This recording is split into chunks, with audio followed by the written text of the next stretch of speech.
বনের পশু চিনল যারে,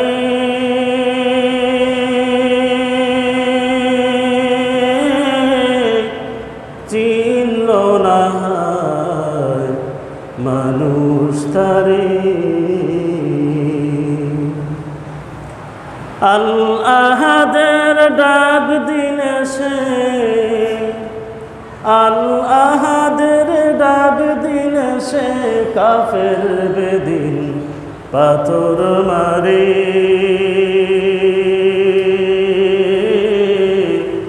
চিনল না মানুষ তারে।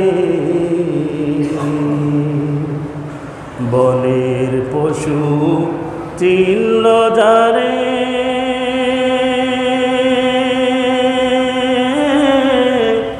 চিনল না মানুষ তারে। আবু জাহেল লাহাবেরা মন্দ কাজে ছিল সেরা। আবু জাহেল লাহাবেরা মন্দ কাজে ছিল সেরা। নানা রকম দেয় অপবাদ, নানা রকম দেয় অপবাদ, লাঞ্ছনা দেয় বারে বারে।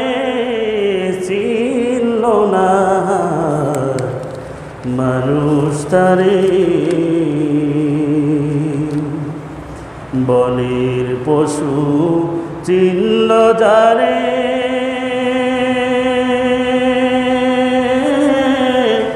চিনল না মানুষ তারে। মুসলমান শিয়াবে আবু তালিবের এই ঘটনা শেষ হওয়ার কিছুদিন পরে আমার নবীকে সবচাইতে যিনি সেফটি দিয়েছিল, আমার নবীকে যে সবচাইতে বেশি ভালো ছিল, আশ্রয় দিয়েছিল, যার প্রশ্রয়ে মক্কার কোনো লিডাররা আমার নবীর গায়ে পর্যন্ত হাত দিতে সাহস পাইত না, এই আবু তালেব অসুস্থ হয়ে গেলেন। দুনিয়ার জিন্দেগি তার শেষ হয়ে যাবে। এমন সময় যখন শুনলেন যে চাচা আবু তালেব অসুস্থ হয়ে পড়েছে, আমার নবী সেখানে চলে গেলেন। সেখানে গিয়ে যাওয়ার পরে বললেন, চাচা আপনি কালিমাটা পড়েন, মুসলমান হয়ে যান। কি বলতেছে?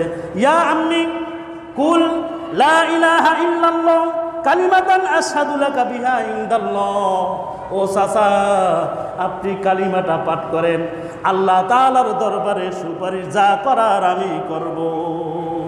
আল্লাহ তাআলার দরবারে যা সুপারিশ করা লাগে আমি করব, কিন্তু চাচা আপনি শুধু কালিমাটা পড়েন, আপনি শুধু লা ইলাহা ইল্লাল্লাহ বলেন, মুহাম্মাদুর রাসূলুল্লাহ বলা লাগবে না। আমি আল্লাহ তাআলার কাছে আমি এটা বোঝাপড়া কইরা আপনাকে আমি পার কইরা নিব। চাচা আপনি আমার জন্য এত সেফটি দিয়েছেন, এত কিছু করেছেন, এমনকি শিয়াবে আবু তালেবে যখন আমার নবী বন্দী, ওইখানে আবু তালেব তিনিও সেখানে আমার নবীকে সেফটির জন্য সেখানে ছিলেন। এমনভাবে সেফটি দিয়েছে আবু তালেব। আমার নবী শিয়াবে আবু তালেবে থাকার সময় কখনো এই জায়গায় ঘুম পাড়ায়, কখনো ওই জায়গায় ঘুম পাড়ায়, মানে তার ঘুমের স্থানটা পরিবর্তন করে। কি জন্য?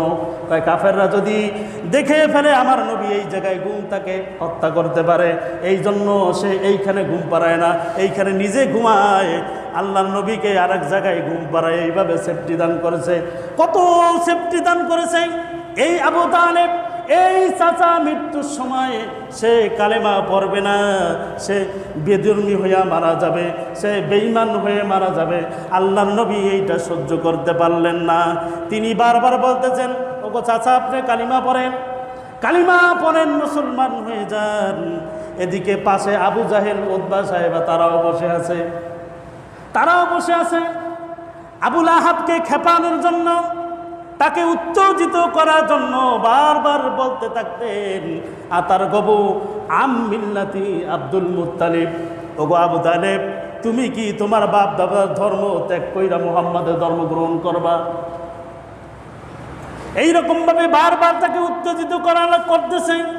একটা পর্যায়ে আবু তালেবের জবান থেকে বের হইল, আনা আলা মিল্লাতে আব্দুল মুত্তালিব।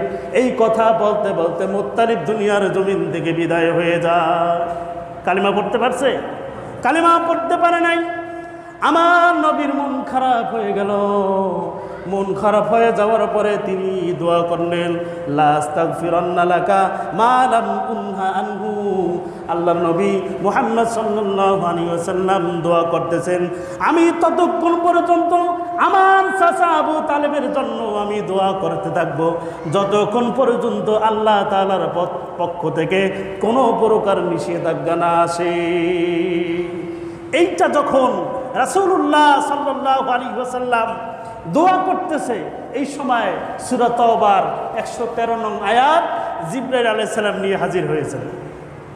এসে আয়াত শুনিয়ে দিলেন, মা কানা লিন নবী ওয়াল্লাযীনা আমানু আন ইস্তাগফিরু লিল মুশরিকিন ওয়ালাউ কানু উলিল কুরবা মিন বাদি মা তাবায়্যানা লাহুম আন্নাহুম আসহাবুল জাহিম। কোন নবী এবং কোন মুসলমানদের জন্য পরিশুদ্ধ নয় যে তারা কোন বিধর্মী মুশরিক তাদের জন্য দোয়া করবে। যদি একথা স্পষ্ট হয়ে যায় যে তারা মুশরিক, জাহান্নামী, তাহলে কোনো নবী কোনো মুসলমান তাদের জন্য দোয়া করতে পারবে না। এটা জায়েজ নেই। তাহলে আমরা একটা মাসালা শিখলাম, আল্লাহ তাআলা একটা বিধান শিখলাম। আমাদের নেতা হোক, আমাদের এলাকার বড় কোনো লিডার হোক, সে যদি অমুসলিম হয়, সে যদি মারা যায়, কোনো মুসলমান তার জন্য দোয়া করতে পারবে না, জায়েজ নাই। আছে নাকি? দোয়া করা যাবে না। অমুক একজন শ্রী শ্রী অমুক মারা গেছে, আল্লাহ তাআলা তাকে জান্নাতুল ফিরদাউস নসিব করুক, আমরা ফেসবুকে পোস্ট দেই, জায়েজ হবে? জায়েজ হবে না। যদি এই কথা প্রমাণ হয় যে সে মুশরিক, বিধর্মী, ইসলাম ধর্ম গ্রহণ করে নাই, এমত অবস্থায় সে যদি মারা যায়, তাহলে সে কি জান্নাতি না জাহান্নামী? জাহান্নামী। তার জন্য কোনোভাবে দোয়া করা যাবে। এই জন্য আমাদের বিধর্মী যারা অন্য ধর্মাবলম্বী, এদের জন্য কোনোভাবে দোয়া করা যাবে না।